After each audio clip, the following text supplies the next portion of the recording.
The email arrived on a Tuesday morning, subject line bright and hollow like a smile that doesn't reach the eyes. Hartwell Family Reunion 2025. RSVP by Friday. I stared at the screen in my Santa Monica office, sunlight cutting through glass walls that suddenly felt too clean, too cold. Everyone was listed. Vivian and her husband, both boys, Aunt Diane from Charleston, Uncle Ben still grinning in that ridiculous fishing hat, even Cousin Sophie who stole my prom dress and lied about it without blinking. But my name wasn't there. Not Maya, not even a typo version of me. Just empty space where I should have been. 10 years of this. 10 years of being erased one invitation at a time, one cropped photo, one changed lock. I almost closed the laptop, almost walked away. But something made me open a new tab and type in the name of the beach house, the Georgia coast property where we'd spent every summer, where my father taught me to think in tides. The listing appeared.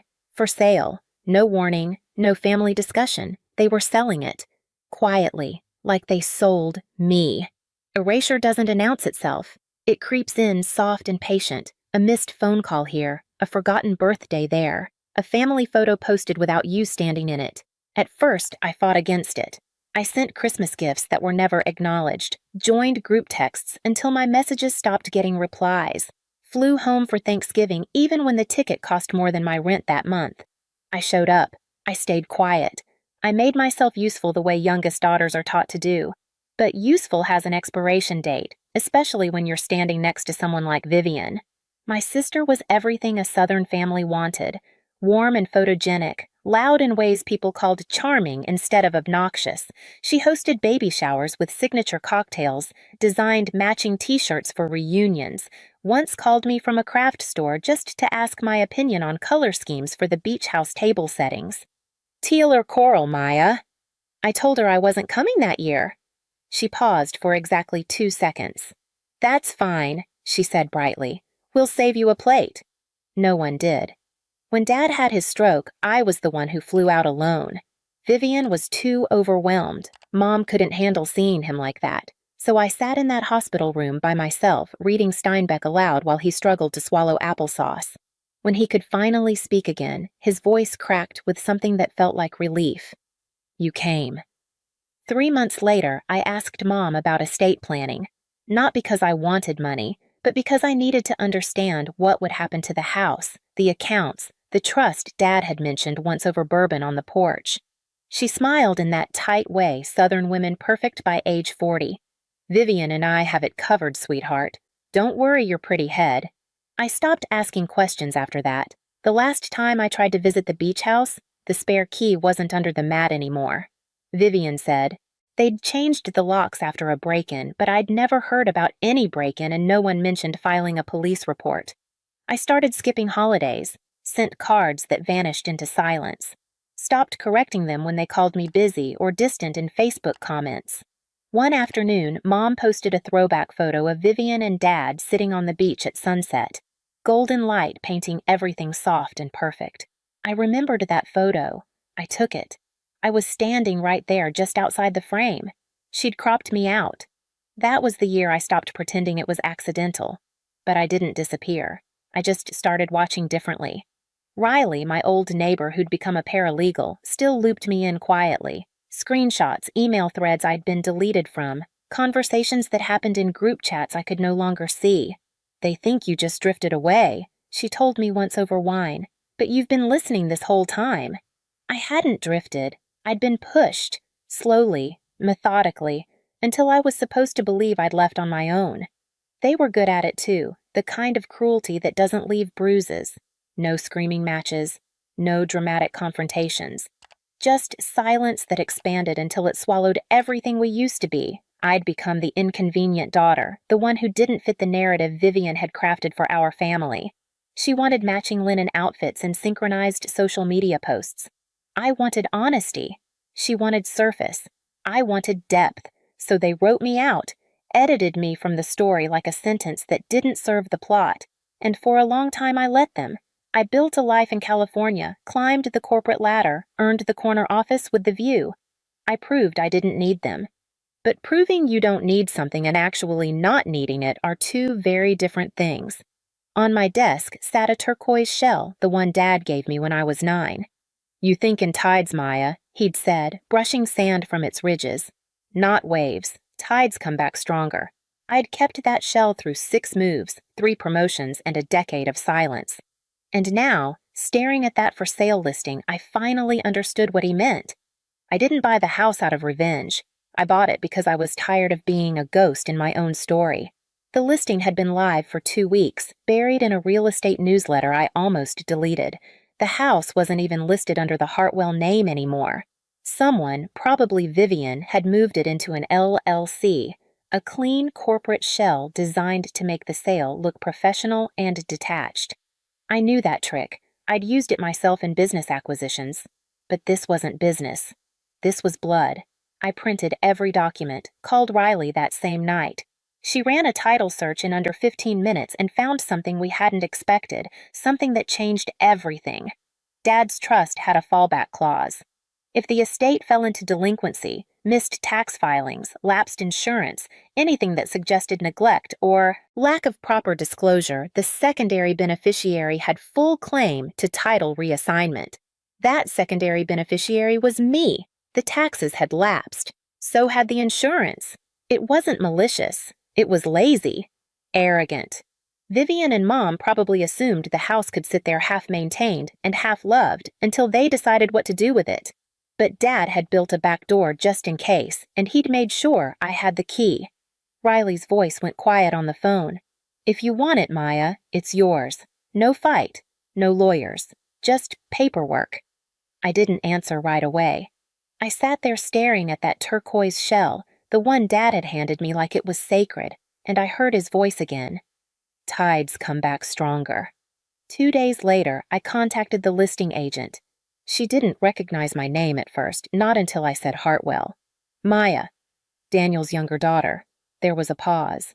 "Oh," she said slowly. "You're the other one." "Yes." The other one. I signed the purchase documents under the fallback clause. No press, no announcements, no courtesy calls. Then I did something that felt both petty and perfectly justified. I opened the property's booking system, the one they used for the family reunions, and I reserved the master suite for 3 nights. Check-in Friday.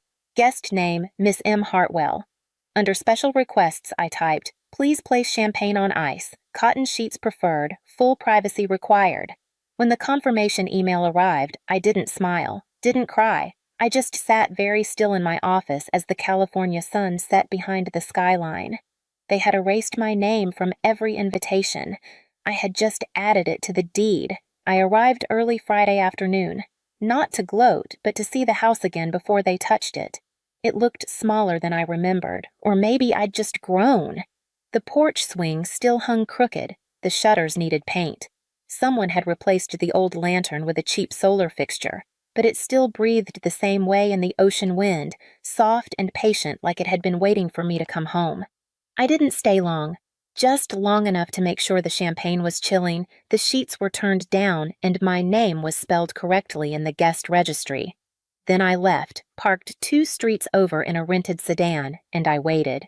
At 6:42 that evening, Vivian's white SUV pulled into the driveway. Her husband climbed out first, already fussing with luggage.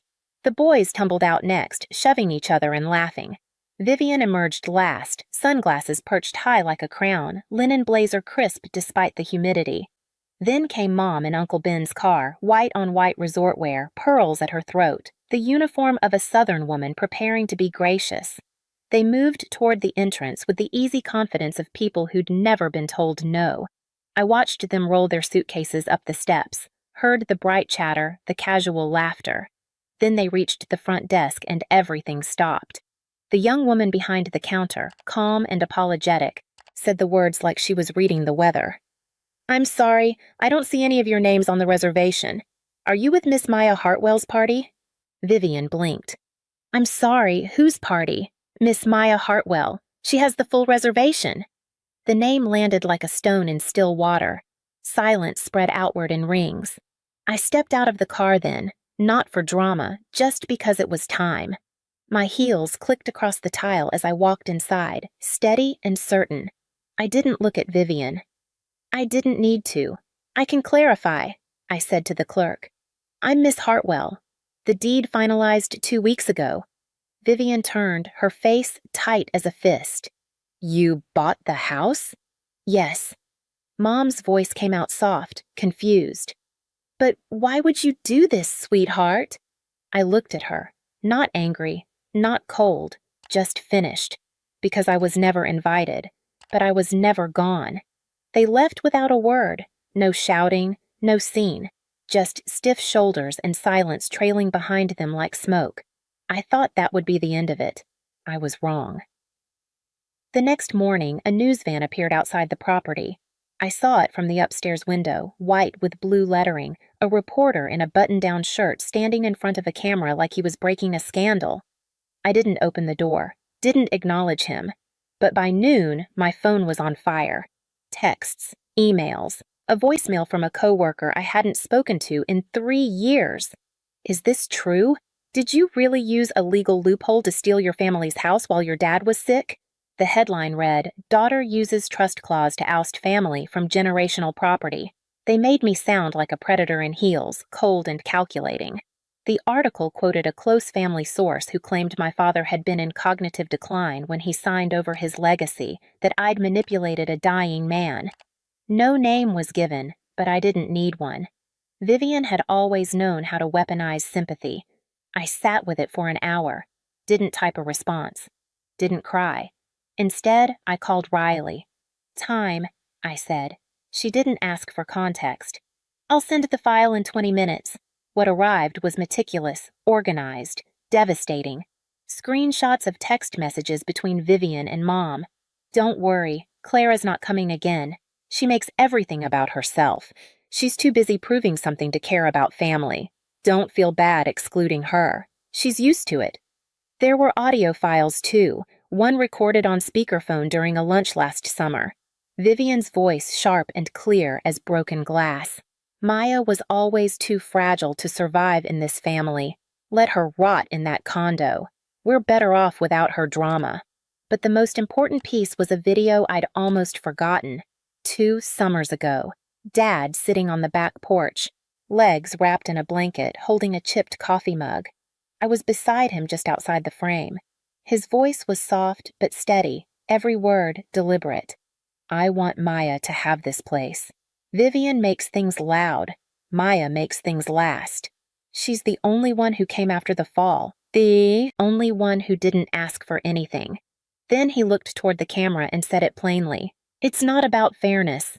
It's about memory. I hadn't watched that video since the day we recorded it.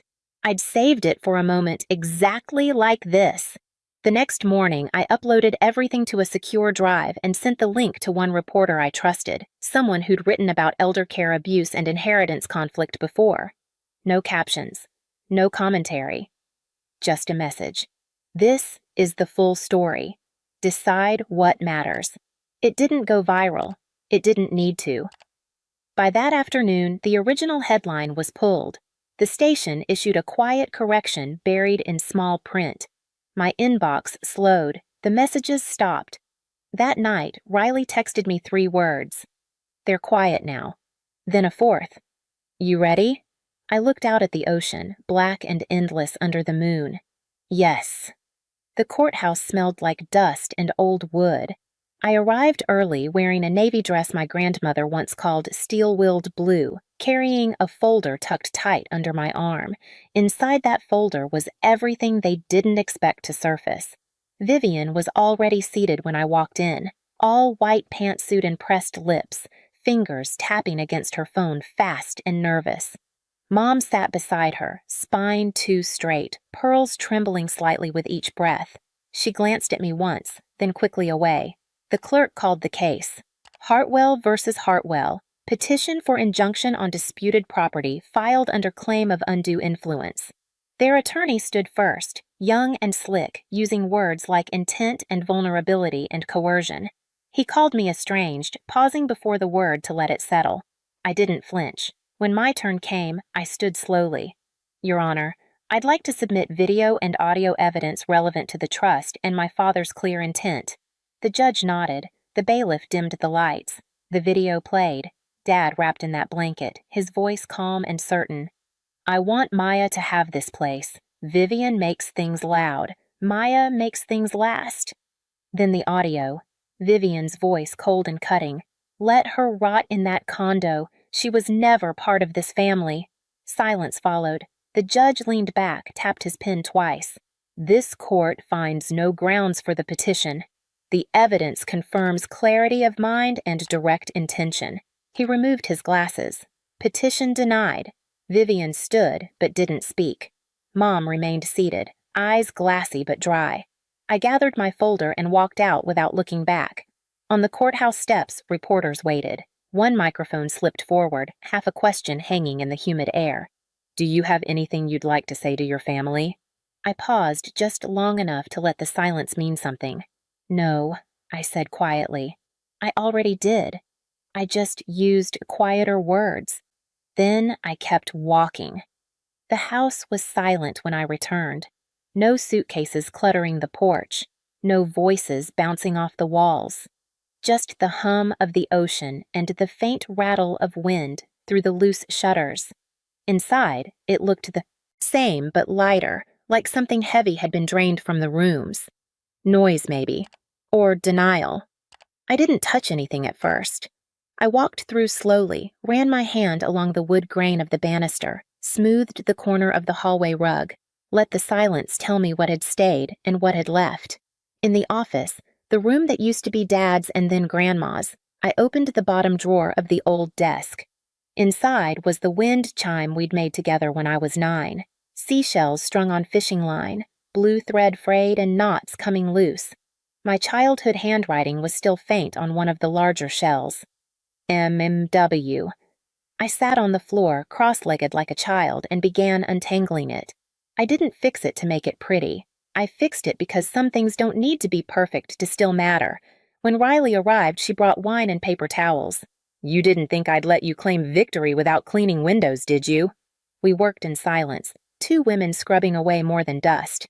We were scrubbing years of dismissal, of being footnotes in someone else's story, of being told we were too much or not enough, or simply inconvenient. At sunset, I hung the wind chime outside the kitchen window. It caught the breeze immediately, dancing like it remembered how. Later, as we sat on the porch, Riley asked the question I'd been avoiding. What now? I looked out toward the horizon where the sky met the water in a line so clean it hurt. They said I left, that I drifted away, but I didn't go anywhere. I paused, feeling the weight of 10 years settle and then lift. They just chose not to see me. We didn't toast. We didn't celebrate. We just sat there, 2 glasses in hand, watching the sea move like breathing. When I turned off the lights that night, I did it room by room, slowly, from the inside. The house didn't feel like victory. It felt like memory, like my father's voice wrapped in a blanket, like the shell he handed me when I was too young to understand what tides really meant. It felt like coming back, not louder, not angrier, just stronger. If this story stirred something quiet in you, something you haven't spoken about in years, you're not alone. There are more of us than you think, people who didn't leave but were simply never called back. If you've ever been written out of your own story, erased from the family photo, told you were too sensitive or too difficult or just not quite right, leave a comment, even just a word. So the silence doesn't win this time. We read every single one. Because the truth is this. Being forgotten doesn't mean you were forgettable. Being excluded doesn't mean you didn't belong. Sometimes the people who love you the least are just the ones most afraid of what happens when you finally love yourself enough to walk away. Or, in my case, to walk back in. And this time, I'm not leaving. Not until I'm ready. Not until I've said everything I came to say. The ocean keeps moving. The tides keep turning. And I'm still here. Subscribe. For more stories about the ones who came back quieter but unbreakable. Share this if you know what it feels like to be the other one. And remember, silence isn't weakness. Sometimes it's just strategy. The hostess smiled at me as I stepped into the restaurant, all glittering chandeliers and soft jazz. I tightened my grip on the small gift bag in my hand, a watch I knew my nephew had been eyeing for months. It was his big night. Promotion at a top firm. The family was throwing him a celebration dinner, and I'd been invited, technically. I was wearing my best navy dress. Not flashy, just nice. Appropriate. I had even curled my hair. My brother met me near the front desk. "Oh, hey," he said, like he'd just remembered I existed. "Yeah, about the table, it's full. We had to keep it tight. You know how it is." I blinked. But I thought. He cut me off with a plastic smile. "Seats are reserved for real family." He handed me a takeout box. "We asked the kitchen to prep you something. You can hang out near the lobby. It's quieter out there anyway." He patted my shoulder and turned without waiting for a response. I stood there for a full 5 seconds. Frozen. The gift bag trembled in my hand. I walked slowly to the hallway near the coat racks, sat on a bench next to a potted plant, and opened the box. Cold steak. No cutlery. No napkin. Through the glass wall I could see them. My parents. My brother and his wife. My nephew, laughing, sipping wine, raising his glass to toasts I couldn't hear. They passed around the bottle of champagne I had sent as a gift. They handed him my wrapped present. He didn't even glance toward the door. I took a bite of the dry steak with my fingers. No one came out to check on me. No one called. But about an hour later, a man in a black vest approached me with a leather folder. "Are you Ms. Anna Gray?" he asked politely. I nodded. "This is the final bill," he said, handing it over. I opened it. $2,913.78. My heart didn't race. My hands didn't shake. Because I had expected this. From the moment they excluded me, I knew what would come next. They assumed I'd do what I always did. Quietly carry the weight. Smile. Pay. Disappear. I looked up at the waiter and smiled. I don't pay for strangers. I stood, brushed crumbs off my dress, handed the bill back to him, and walked out. My name is Anna Gray, and from wherever you're watching this video, stay with me. Because being excluded hurts, until you realize the price of belonging is too damn high. I've always been the helper, the fixer, the one who quietly fills in the gaps everyone else pretends not to see. It started when I was a kid. My brother, Daniel, was the golden child. Loud, charming, always in trouble, always forgiven. I was the one who got straight A's, remembered everyone's birthdays, and washed the dishes without being asked. He crashed a bike? I lent him mine. He forgot his homework? I wrote it for him. He yelled, slammed doors, cursed our parents? They called him spirited. If I so much as raised my voice, Mom narrowed her eyes and said, "Don't be ungrateful." At 12, I was helping with the groceries. At 16, I was balancing the checkbook for Mom because numbers confuse her. When I got my first job, they joked that I'd finally be useful. By the time I turned 25, I had become the unofficial family accountant, chauffeur, and emotional trash bin. They didn't ask. They expected. And I delivered, like I was desperate to be accepted. Maybe I was. When Dad got sick, I was the one who handled the paperwork. Daniel showed up once to take a selfie by his hospital bed. He posted it with the caption, "Family first. Always." He got likes. I got bills. When Daniel got married, I helped pay for the catering just to ease the burden. At the wedding, my name wasn't even mentioned in the speeches. I was seated at the back, next to a cousin they barely spoke to. My mother whispered, "It's Daniel's day. Don't take up space." And every time I thought about pulling back, about saying no, Dad would say, "You're better than that. Be the bigger person." So I was. Every single time. When I found out about the dinner for my nephew's promotion, I only heard through a secondhand comment from my aunt. "Oh, they said you might not be able to come, since you're always busy." I wasn't even invited directly, just vaguely referenced.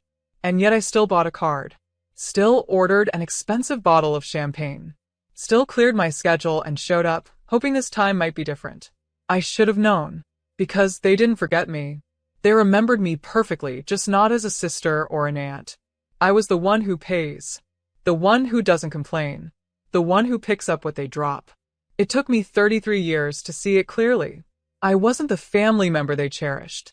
I was the utility they used. And when I sat in that hallway eating cold steak with my fingers, something inside me finally said, "No more." I don't know what hurt more, being handed that takeout box like a dog begging at the table, or realizing they never planned to let me sit in the first place. I replayed it on the bench over and over again. The moment my brother looked me in the eye and said, "Seats are reserved for real family." Not, "I'm sorry," not, "we overbooked." Just a smile and the kind of cold dismissal that makes your stomach twist. And the thing is, I still sat down and ate. Not because I didn't have pride, but because it was mine. I paid for that meal, just like I paid for the venue deposit, the wine, the last-minute custom cake when my nephew's girlfriend decided she didn't like the original one. When the family was planning this dinner, my brother casually texted, "Can you help us out a little? You know we're tight until next month."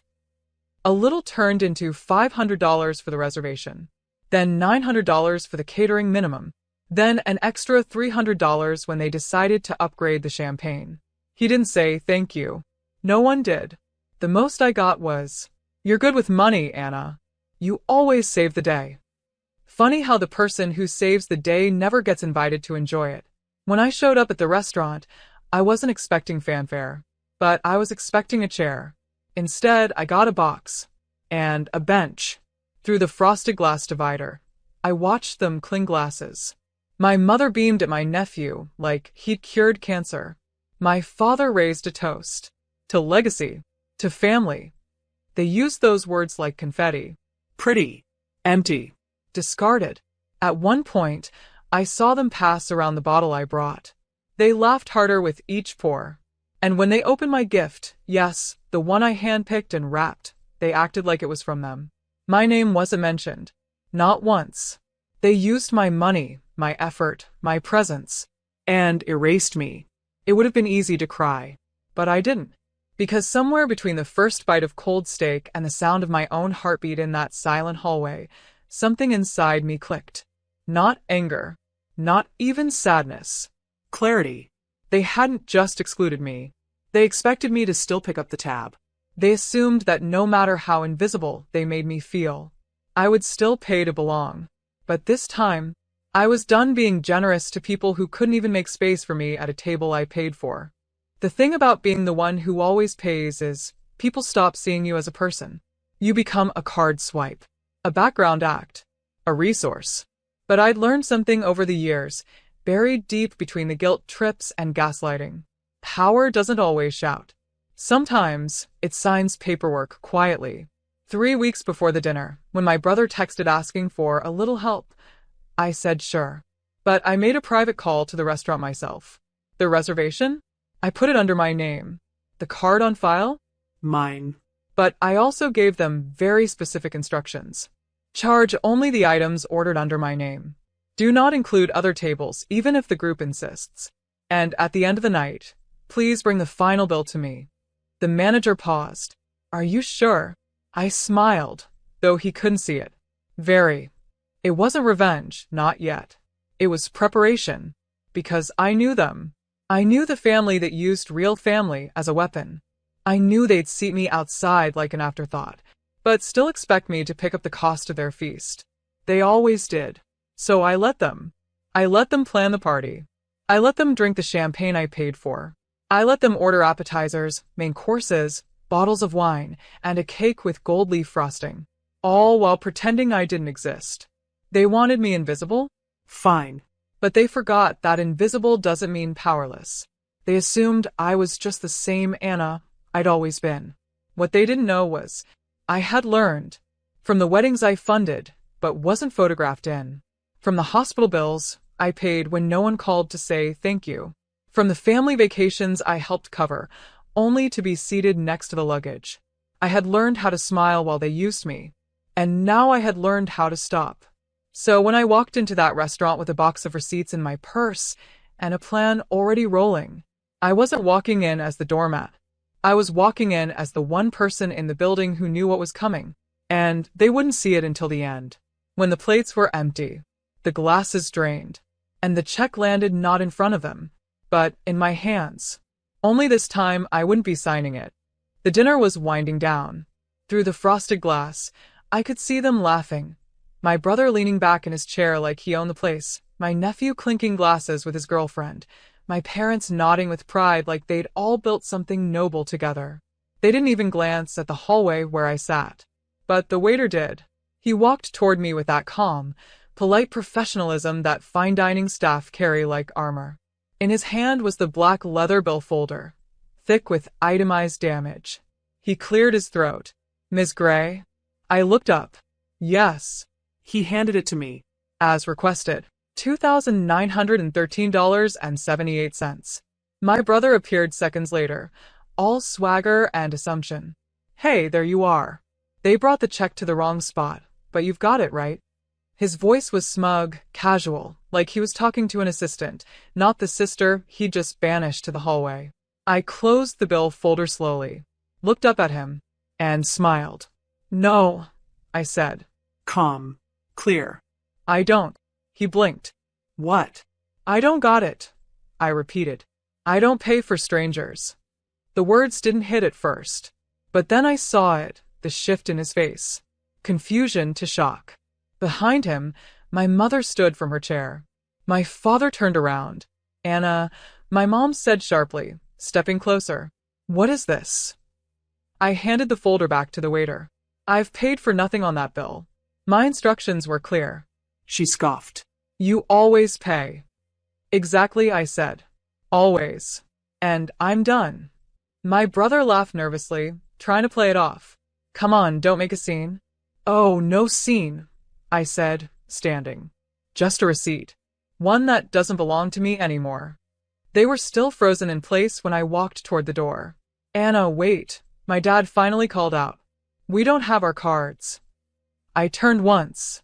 "Sounds like a family emergency," I said. "Good thing I'm not family, right?" Then I left. Outside, the night was warm and still. I could hear the beginnings of chaos inside. Voices raised, phones pulled out, blame bouncing around like a pinball machine. The family that had used me like an ATM had just been handed their first real check. And they couldn't afford it. I slid into my car, rolled down the window, and for the first time in years felt Light. not petty, not vengeful, just free.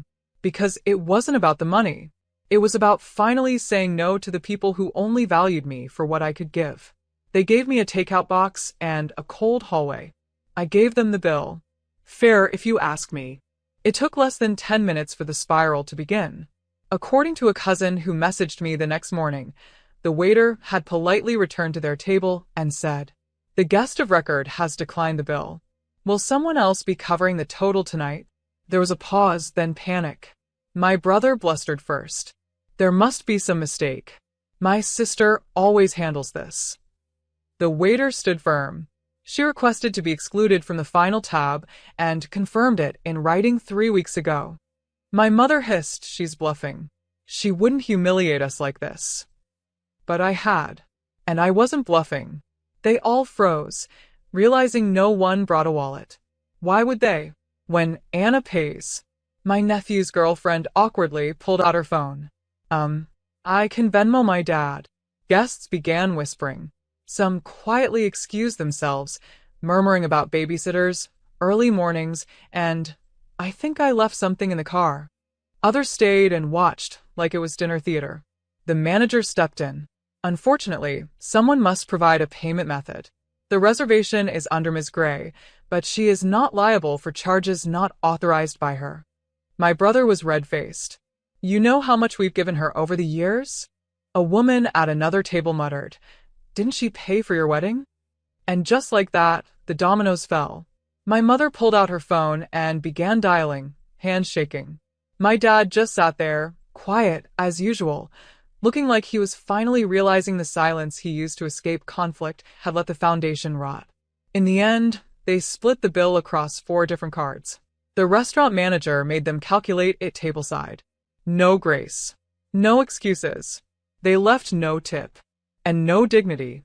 Meanwhile, I was home, candles lit, bath running, phone on silent.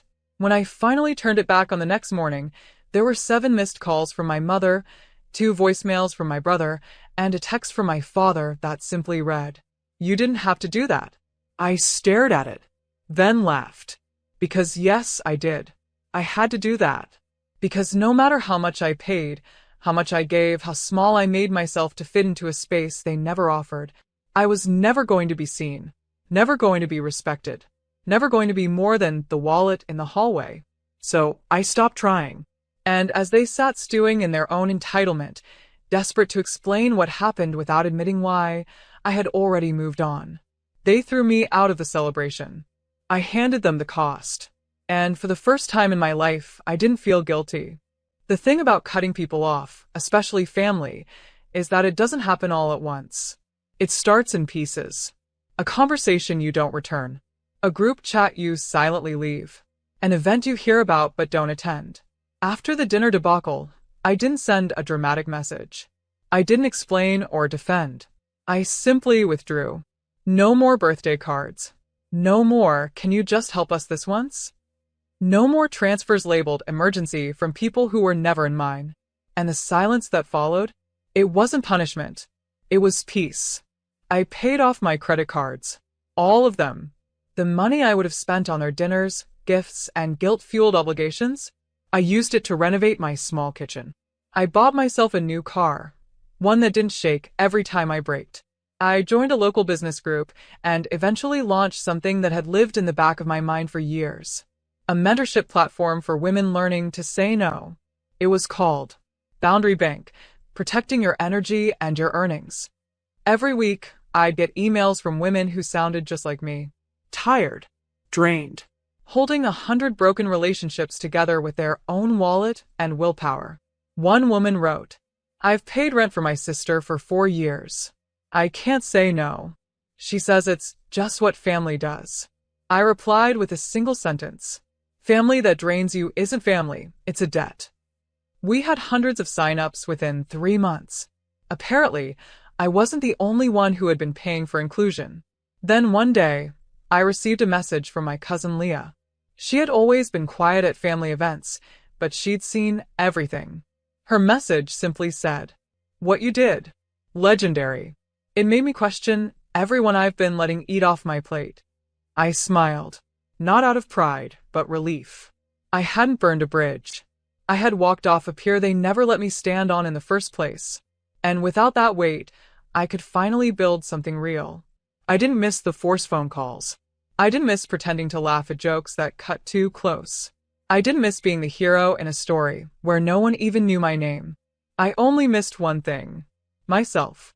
The version of me that existed before I learned to equate love with sacrifice. And now I was getting her back. One clear boundary at a time. One unpaid invoice at a time. One breath of freedom at a time. 12 months since I walked out of that restaurant. 12 months since I handed them the bill they always assumed I'd cover, literally and metaphorically. 12 months since I finally stopped trying to earn a seat at a table built on conditions. And in that time, I'd built my own. Not metaphorically. A real, wooden table. Long, handmade, smooth-edged. It sat in the center of my small but beautiful home. And one night, I invited 6 people over. Not family by blood, but by choice. Colleagues. Friends. One neighbor who once brought me soup when I had the flu and never expected anything back. We shared stories over roasted vegetables and wine. We passed plates. We listened, really listened. At some point, someone brought up that dinner. They'd heard bits and pieces through the grapevine. My cousin Leah had shared a few of the cleaner details. "What did your brother say when you walked out?" one of them asked. I laughed. Probably nothing useful. And then I said the thing I hadn't said out loud until that night. They made it clear I didn't belong. So I paid them back with nothing. There was a beat of silence. Then smiles. Not smug ones, soft, knowing ones. Because they understood. They had been there, too. Excluded. Dismissed. Expected to give more than they were ever offered. And now we were all here, sitting at a table that didn't cost us our self-worth. Later that night, after everyone had gone and the dishes were stacked neatly by the sink, I sat at the head of the table with a cup of tea and looked around. No gold-trimmed dinnerware. No champagne tower. No cold steak in a box. Just warmth. Peace. And presence. My phone buzzed on the counter. A text from an unknown number. Mom wants to know if you'll be coming to your nephew's graduation dinner next month. She says it's time to let things go. I didn't respond. Didn't even flinch. I turned the phone face down and took another sip of tea. Because here's the truth. They never actually asked me to let things go. They asked me to go back. To the same seat in the hallway. To the same role they could abuse quietly. But I wasn't going back. I had finally learned who I was without their receipts. And I liked her. The one who didn't pay for validation. The one who said no without guilt. The one who sat at a table surrounded by real love, earned, mutual, and free. Because in the end, they reserved seats for real family. So I built a new table and invited only the ones who saw me as I am, not what I could give. Turns out the best seat at the table is the one I gave myself. The florist walked past me like I was part of the furniture. I stood in the corner of the bridal suite, holding the veil I had paid for, watching as my sister laughed with her bridesmaids, sipping champagne like she'd earned all of this with something other than entitlement. Can someone give me that diamond-studded clutch Mom bought? Lily called out. I want it in the photos. Mom smiled, handed it over, then turned toward me and paused. Then, she leaned in close to one of the bridesmaids and whispered just loud enough for me to hear. It's her day. Don't ruin it with your face. Laughter. From the bridesmaid. From Lily. And from my mother. I looked at my dad, standing nearby, adjusting his tie. He glanced at me, then quickly looked away. No defense. No apology. Just silence. It stung more than I expected. I had funded this entire wedding, paid for the venue, the dress, the flowers, even the custom calligraphy signs scattered around the reception hall with quotes Lily stole from Pinterest. And now, apparently, my face was the only unwelcome thing in the room. I placed the veil gently on the table and stepped out of the room. No one stopped me. I walked past rows of imported roses, past the reception setup, past the outdoor seating arranged for 200 guests, each chair a line item on my credit card bill. As I stood outside under the warm sun, the air hit me with a kind of clarity I hadn't felt in years. I thought about every time they used me, every time I was the helpful one, the dependable one, the one who understood the bigger picture. I thought about the late nights working overtime to cover expenses that weren't mine. I thought about the tears I swallowed because family comes first. And then I pulled out my phone. I opened the email app, searched vendor contracts. One by one, I started typing. Subject: cancellation urgent. I'm writing to cancel the services scheduled for tomorrow due to a sudden family emergency. I sent the first, then the second, then the third. Cake. Gone. Caterers. Gone. DJ. Gone. Seating. Gone. Photographer. Cancelled. All gone. By the time I finished, the sun had dipped slightly, casting long shadows across the perfectly arranged rows of nothing. They wouldn't know until tomorrow, when the guests showed up to locked gates, when the groom stood in confusion, when Lily screamed into a void that no longer owed her a thing. They thought I'd just swallow the humiliation. Instead, I made a few phone calls. My name is Anna Blake, and from wherever you're watching this video, stay with me. Because when you treat the person funding your dreams like a burden, don't be surprised when the lights go out. It didn't start with the wedding. It started years ago, when I was 12 and Lily was 10, back when Mom handed her a $10 bill for a school field trip and turned to me and said, "You're older. You'll understand if we can't do both." I never asked again. That was the dynamic. Lily sparkled. I stabilized. When she broke things, I cleaned them. When she cried, I was expected to hush and make space. When she failed a test, it was stress from trying too hard. When I aced mine, it was met with a distracted good. Now go help your sister. She had dance recitals with sequined costumes and flowers. I had science fairs with stapled poster boards and no one in the audience. They adored her. She was their pride, the beautiful one, the charmer. I was the one who made life easier. I got my first job at 16 and paid for my own prom dress. Lily got her prom fully sponsored. Hair, nails, dress, limo. When I got accepted into college, I was told I'd need student loans.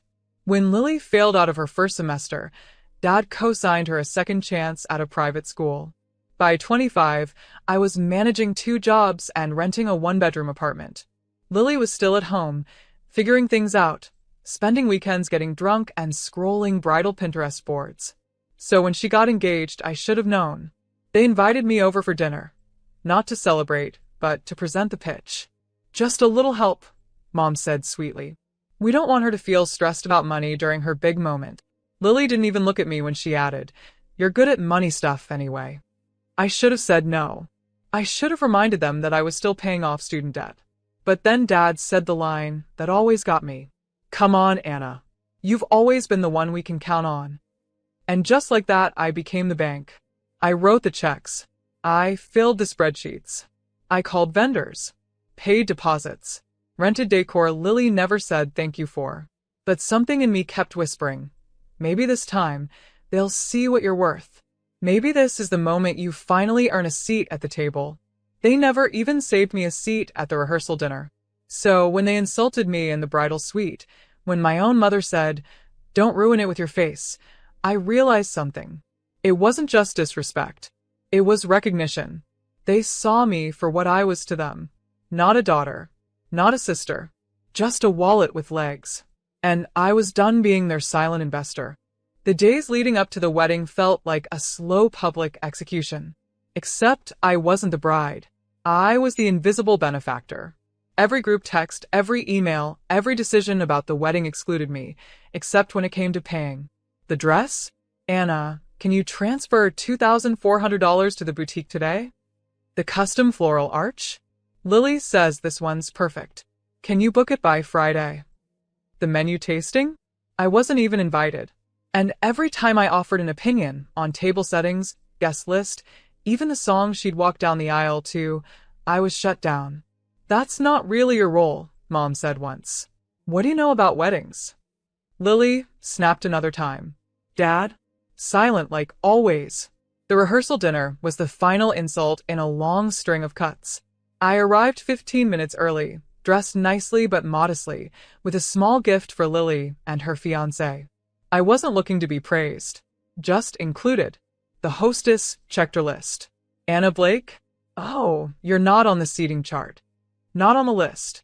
They had forgotten or chosen not to save me a seat. I stood at the edge of the restaurant while waiters buzzed around me.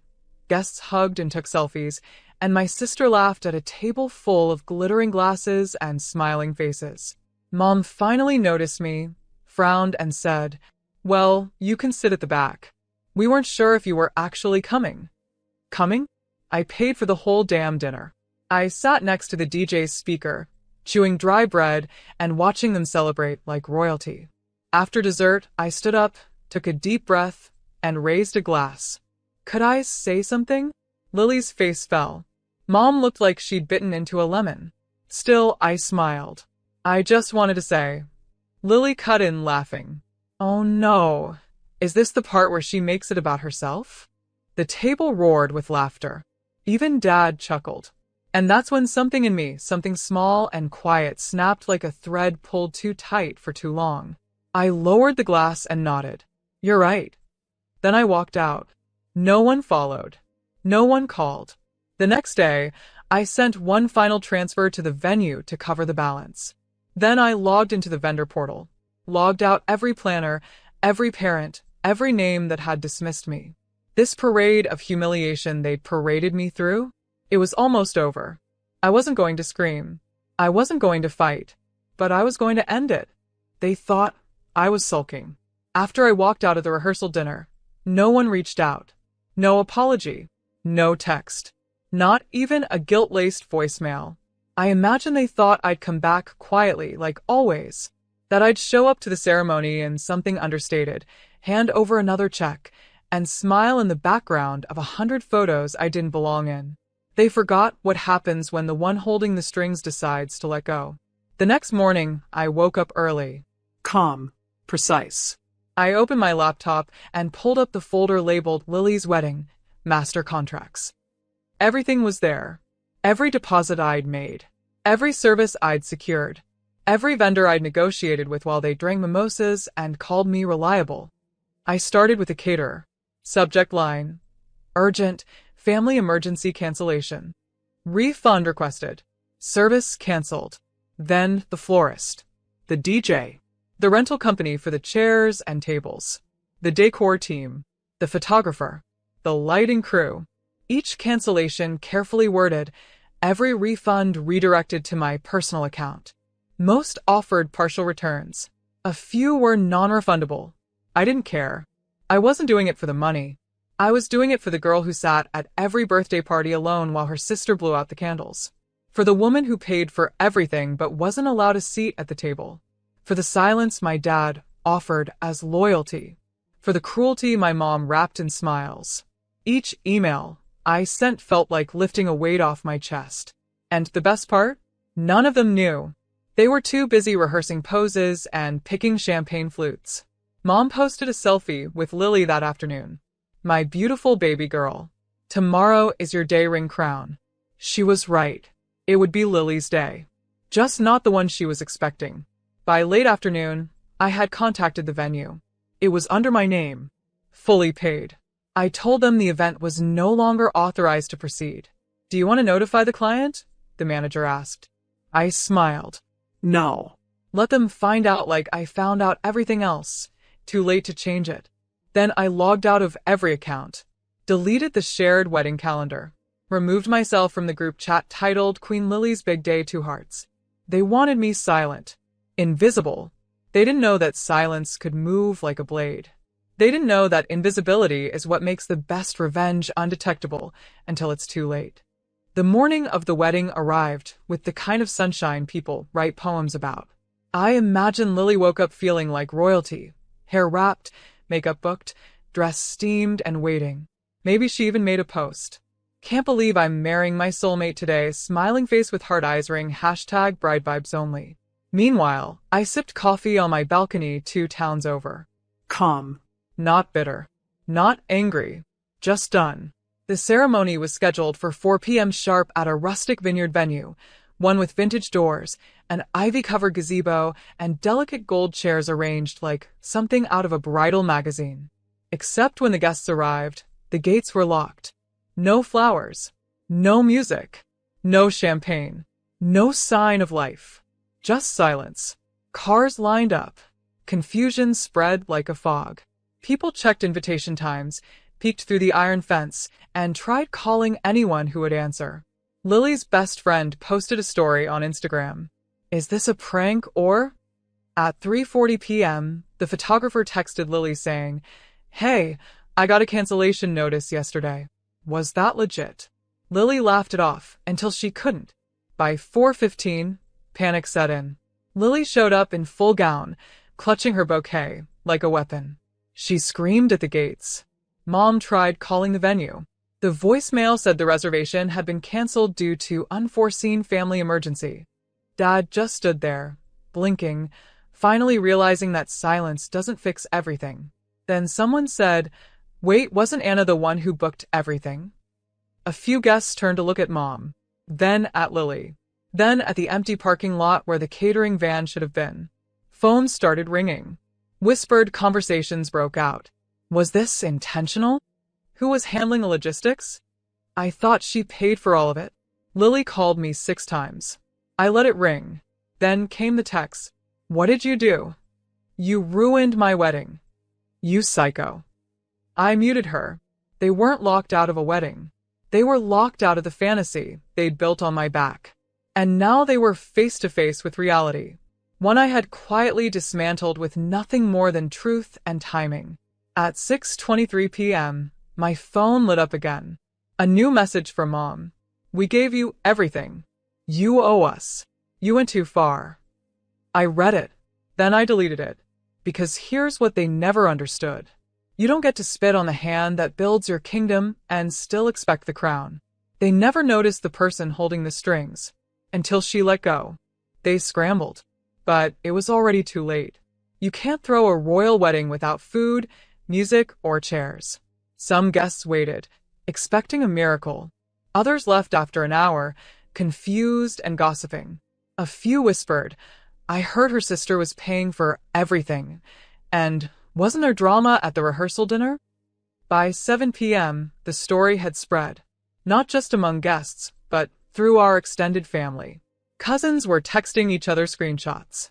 A neighbor posted a photo of the locked venue gates with a caption, "When your wedding is built on someone else's silence, expect it to collapse loudly." I didn't say a word, didn't post, didn't defend. Lily, on the other hand, was unraveling. She posted a long Instagram story, tear-streaked, screaming about betrayal, how her jealous sister sabotaged the happiest day of her life. Her fiancé stood behind her, quiet and visibly shaken, because now he knew none of what they had was real. Not the venue, not the cake, not the illusion of control. It had all been bought with someone else's name. Mine. Then came Lily's text to me that night. "You embarrassed this family. I hope you're proud of yourself." I didn't respond, because I was proud, not of the chaos, but of the clarity. The next day, my phone buzzed again, this time from my Aunt Carla. She never picked sides. Until now. Her message read, "I heard what happened. For the record, I always knew they used you. Good for you, for walking away." More came in. Quiet affirmations from cousins, old friends, even Lily's ex-roommate who wrote, "Took guts. Wish I had done the same with my family." Meanwhile, my parents went on defense mode. Mom called every family member she could, twisting the story. She just snapped. "She's mentally unstable. We've always supported her." But it didn't stick, because the truth had receipts, literally. Every vendor had confirmation of who paid. Every cancellation came with my signature. Every contract had my name. And suddenly, the silence I'd always been drowned out by became their curse. Dad stayed quiet, like he always did. Except this time, his silence didn't protect anyone. It exposed them. The image of our perfect family cracked, fast and loud. Lily tried to reschedule the wedding 2 months later. It was scaled down. A backyard ceremony with folding chairs and store-bought cupcakes. I wasn't invited. I didn't want to be, because their collapse didn't need an audience. It was enough to know they felt it. Every eye on them. Every whisper. Every question they didn't want to answer.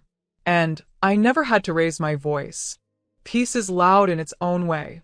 After the dust settled, after the social media rants dried up and the group chats went quiet, I did something no one expected.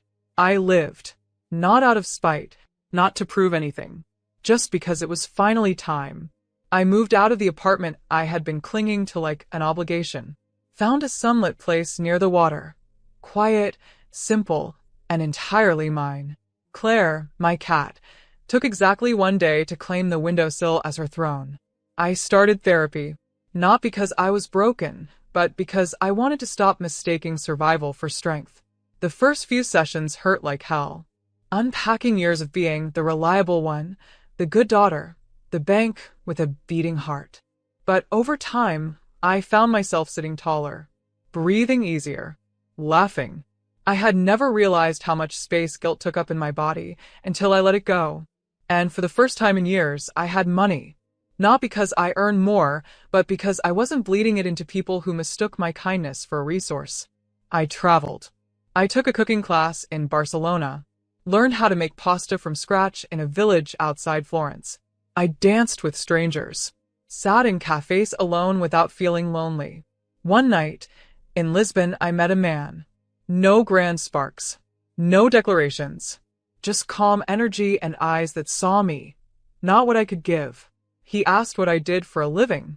I told him, I teach women how to protect their wallets from people who say it's just family. Because I had turned my story into something bigger. I started a platform, Burn the Blank Check, workshops, writing, coaching, helping women like me say no, set boundaries, and take themselves off the payroll of obligation. It spread faster than I expected. Apparently, I wasn't alone. One day, a woman came up to me after a seminar, maybe late 40s. She hugged me with shaking arms and said, "I left my sister's life last month. She still doesn't know why. But I do. You gave me the words." I didn't cry. I just held her. Because this was what I had been missing all those years. Not approval, not thanks, but purpose. A friend once asked if I'd ever speak to my family again. I said, "I'm not mad. I'm just not available." Because I wasn't carrying their weight anymore. I was building something of my own. A life not built on guilt, but on choice. I never dreamed of a big wedding. Not because I didn't believe in love, but because I'd seen what happened when a celebration became a spectacle. When love was measured in flower walls and open bars. When the people clapping for you were the same ones who didn't care if you cried behind closed doors. So when it happened, when someone asked me and I said yes, I didn't plan a wedding. I planned a promise. It was just 12 of us. A quiet ceremony in a coastal town, on a cliff that overlooked the sea. No DJ. No seating chart. No fake smiles. Just wind, sun, soft music, and people who showed up because they loved me, not because I paid for their plate. I wore a simple dress. Bare feet. No veil. Claire was my maid of honor. Older now, but still sharp as ever. She wore gold sandals and carried wildflowers she picked herself. We didn't send out announcements. No hashtags. No live streams. We didn't need to prove anything. After the ceremony, I wrote one postcard. No return address. No note inside. Just a photograph of me and Claire, barefoot and smiling, arms around each other, the ocean behind us and light in our eyes. I mailed it to my parents' house, addressed to both of them. On the back, it said, "This time, no one had to pay for love." I don't know what they did with it. Maybe they tore it up. Maybe they threw it in a drawer. Maybe they stared at it for a long time, wondering when they lost control. But I do know this. They missed the only wedding that mattered, not because I didn't invite them, but because they taught me what love shouldn't feel like. As I stood with my new husband watching the waves crash below, I didn't think about revenge. I thought about freedom, and how long it took to feel like I was allowed to have it. Because they planned a perfect day once, and forgot who paid for it. I simply reminded them, with silence, with strength, with the life they never expected me to build. And as Claire ran down the beach, laughing, kicking up water with wild joy, I smiled and whispered to myself, "They came for control. I left with peace." Because, in the end, some people want the spotlight, others build the stage. And me? I burned the script and wrote a better ending.